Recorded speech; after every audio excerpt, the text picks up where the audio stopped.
भगवान कृष्ण ने गीता के माध्यम से संसार को जो शिक्षा दी वह अनुपम है। वेदों का सार है उपनिषद और उपनिषदों का सार है ब्रह्मसूत्र और ब्रह्मसूत्र का सार है गीता। सार का अर्थ है निचोड़ या रस। गीता में उन सभी मार्गों की चर्चा की गई है जिन पर चलकर मोक्ष, बुद्धत्व, कैवल्य या समाधि प्राप्त की जा सकती है। दूसरे शब्दों में कहें तो जन्म मरण से छुटकारा पाया जा सकता है। तीसरे शब्दों में कहें तो खुद के स्वरूप को पहचाना जा सकता है। चौथे शब्दों में कहें तो आत्मज्ञान प्राप्त किया जा सकता है और पांचवें शब्दों में कहें तो ईश्वर को प्राप्त किया जा सकता है। आओ जानते हैं भगवान श्री कृष्ण के वे रहस्यमय सूत्र जिन्हें जानकर आपको लगेगा कि सच में ये बिल्कुल ही सच है। निश्चित ही उनके ये सूत्र आपके जीवन में बहुत काम आएंगे। जीवन में सफलता चाहते हैं तो गीता के ज्ञान को अपनाएं और निश्चिंत तथा भयमुक्त जीवन पाएं। अगले पन्ने पर पहला सूत्र, सफलता। भगवान श्री कृष्ण कहते हैं कि यदि आप लक्ष्य को प्राप्त करने में विफल रहते हैं तो अपनी रणनीति बदले, लक्ष्य नहीं। इस जीवन में न कुछ खोता है न व्यर्थ होता है। जो इस लोक में अपने काम की सफलता की कामना रखते हैं वे देवताओं की प्रार्थना करें। अगले पन्ने पर दूसरा सूत्र, प्रसन्नता। श्री कृष्ण कहते हैं कि खुशी मन की एक अवस्था है जो बाहरी दुनिया से नहीं मिल सकती है। खुश रहने की एक ही कुंजी है इच्छाओं में कमी। अगले पन्ने पर तीसरा सूत्र, आत्मविनाश या नरक के ये त्रिद्वार है वासना, क्रोध और लोभ। क्रोध से भ्रम पैदा होता है, भ्रम से बुद्धि व्यग्र होती है। जब बुद्धि व्यग्र होती है तब तर्क नष्ट हो जाता है। जब तर्क नष्ट होता है तब व्यक्ति का पतन हो जाता है। वह जो सभी इच्छाएं त्याग देता है और मैं और मेरा की लालसा और भावना से मुक्त हो जाता है, उसे शांति प्राप्त होती है। अगले पन्ने पर चौथा सूत्र, विश्वास क्या है। मनुष्य अपने विश्वास से निर्मित होता है। जैसा वो विश्वास करता है वैसा वो बन जाता है। व्यक्ति जो चाहे बन सकता है यदि वह विश्वास के साथ इच्छित वस्तु पर लगातार चिंतन करे। हर व्यक्ति का विश्वास उसकी प्रकृति के अनुसार होता है। विश्वास की शक्ति को पहचाने। अगले पन्ने पर पांचवा सूत्र, मित्र और शत्रु दोनों है मन। जो मन को नियंत्रित नहीं करते उनके लिए वह शत्रु के समान कार्य करता है। मन की गतिविधियों, होश, श्वास और भावनाओं के माध्यम से भगवान की शक्ति सदा तुम्हारे साथ है और लगातार तुम्हें बस एक साधन की तरह प्रयोग करके सभी कार्य कर रही है। मन अशांत है और उसे नियंत्रित करना कठिन है, लेकिन अभ्यास से इसे वश में किया जा सकता है। सर्वोच्च शांति पाने के लिए हमें हमारे कर्मों के सभी परिणाम और लगाव को छोड़ देना चाहिए। केवल मन ही किसी का मित्र और शत्रु होता है। अगले पन्ने पर छठा सूत्र, निर्भीक बनो। उससे मत डरो जो वास्तविक नहीं है, न कभी था न कभी होगा। जो वास्तविक है वो हमेशा था और उसे कभी नष्ट नहीं किया जा सकता। प्रबुद्ध व्यक्ति के लिए गंदगी का ढेर, पत्थर और सोना सभी समान है। अगले पन्ने पर सातवां सूत्र, संशय न करो। सदैव संदेह करने वाले व्यक्ति के लिए प्रसन्नता न इस लोक में है न ही कहीं और। आत्मज्ञान की तलवार से काटकर अपने हृदय से अज्ञान के संदेह को अलग कर दो। अनुशासित रहो, उठो। संदेह, संशय, दुविधा या द्वंद्व में जीने वाले लोग न तो इस लोक में सुख पाते हैं और न ही परलोक में। उनका जीवन निर्णयहीन, दिशाहीन और भटकाव से भरा रहता है।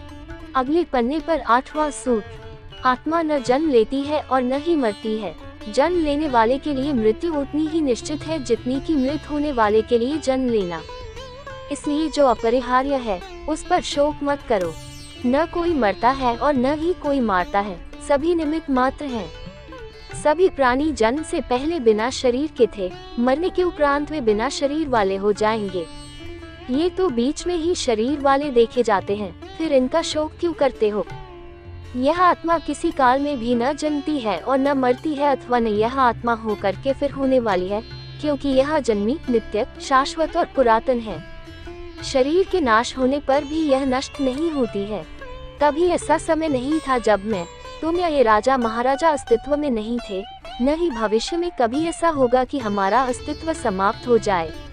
हे अर्जुन, हम दोनों ने कई जन्म लिए हैं, मुझे याद है, लेकिन तुम्हें नहीं।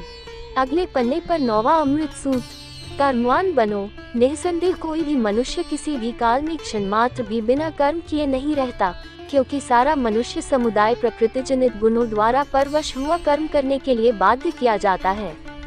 अपने अनिवार्य कार्य करो, क्योंकि वास्तव में कार्य करना निष्क्रियता से बेहतर है। ज्ञानी व्यक्ति को कर्म के प्रतिफल की अपेक्षा कर रहे अज्ञानी व्यक्ति के दिमाग को अस्थिर नहीं करना चाहिए। अप्राकृतिक कर्म बहुत तनाव पैदा करता है। किसी और का काम पूर्णता से करने से कहीं अच्छा है कि अपना काम करें, भले ही उसे अपूर्णता से करना पड़े। बुद्धिमान व्यक्ति कामुक सुख में आनंद नहीं लेता। कर्मयोग वास्तव में एक परम रहस्य है। अगले पन्ने पर 10वां अमृत सूत्र। जो मेरे साथ है मैं उनके साथ हूँ, संपूर्ण ब्रह्मांड मेरे ही अंदर है। मेरी इच्छा से ही यह फिर से प्रकट होता है और अंत में मेरी इच्छा से ही इसका अंत हो जाता है। मेरे लिए न कोई घृणित है न प्रिय, किंतु जो व्यक्ति भक्ति के साथ मेरी पूजा करते हैं वो मेरे साथ हैं और मैं भी उनके साथ हूँ। बुरे कर्म करने वाले, सबसे नीच व्यक्ति जो राक्षसी प्रवृत्तियों से जुड़े हुए हैं और जिनकी बुद्धि माया ने हर ली है, वो मेरी पूजा या मुझे पाने का प्रयास नहीं करते। हे अर्जुन, कल्पों के अंत में सब भूत मेरी प्रकृति को प्राप्त होते हैं, अर्थात प्रकृति में लीन होते हैं, और कल्पों के आदि में उनको मैं फिर रचता हूँ। मैं उन्हें ज्ञान देता हूँ जो सदा मुझसे जुड़े रहते हैं और जो मुझसे प्रेम करते हैं। मैं सभी प्राणियों को समान रूप से देखता हूँ, न कोई मुझे कम प्रिय है न अधिक। लेकिन जो मेरी प्रेम पूर्वक आराधना करते हैं वो मेरे भीतर रहते हैं और मैं उनके जीवन में आता हूँ। मेरी कृपा से कोई सभी कर्तव्यों का निर्वाह करते हुए भी बस मेरी शरण में आकर अनंत अविनाशी निवास को प्राप्त करता है। हे अर्जुन, केवल भाग्यशाली योद्धा ही ऐसा युद्ध लड़ने का अवसर पाते हैं जो स्वर्ग के द्वार के समान है। अगले पन्ने पर 11वां अमृत सूत्र। ईश्वर के बारे में। भगवान प्रत्येक वस्तु में है और सबके ऊपर भी। प्रबुद्ध व्यक्ति सिवाय ईश्वर के किसी और पर निर्भर नहीं करता। सभी काम छोड़कर बस भगवान में पूर्ण रूप से समर्पित हो जाओ। मैं तुम्हें सभी पापों से मुक्त कर दूंगा। शोक मत करो। जो कोई भी जिस किसी भी देवता की पूजा विश्वास के साथ करने की इच्छा रखता है, मैं उसका विश्वास उसी देवता में दृढ़ कर देता हूँ। हे अर्जुन, मैं भूत, वर्तमान और भविष्य के सभी प्राणियों को जानता हूँ, किंतु वास्तविकता में कोई मुझे नहीं जानता। ईश्वर एक अदृश्य एवं अकथनीय शक्ति है जिससे संसार की उत्पत्ति, पालन एवं लय होता है। मानवीय रूप में उसकी ऐसी कल्पना की जा सकती है कि उसके सभी ओर से ज्ञानेंद्रियां और कर्मेंद्रियां हैं।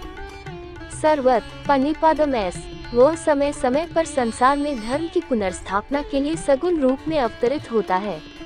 वह जो मृत्यु के समय मुझे स्मरण करते हुए अपना शरीर त्यागता है, वह मेरे धाम को प्राप्त होता है। इसमें कोई संशय नहीं है।